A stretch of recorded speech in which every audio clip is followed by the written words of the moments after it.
March 9, 2026. This is day 68 of 365 days of our Abundant Life series. Romans chapter 2 verses 7 to 8. To those who by patience in well-doing seek for glory and honor and immortality, he will give eternal life. But for those who are self-seeking and do not obey the truth but obey unrighteousness, there will be wrath and fury. Today's topic titled God Says, I will give you the glory you seek. All have sinned and fallen short of my glory, yet it is still true that I created you for greatness and stature and significance and impact.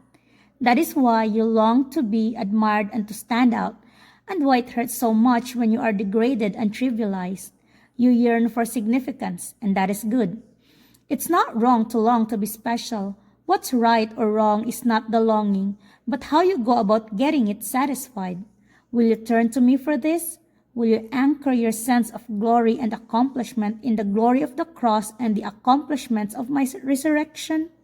I have made you and I am shaping you for eternal greatness. I am not out just to make you nice, but to make you surprisingly and delightfully formidable.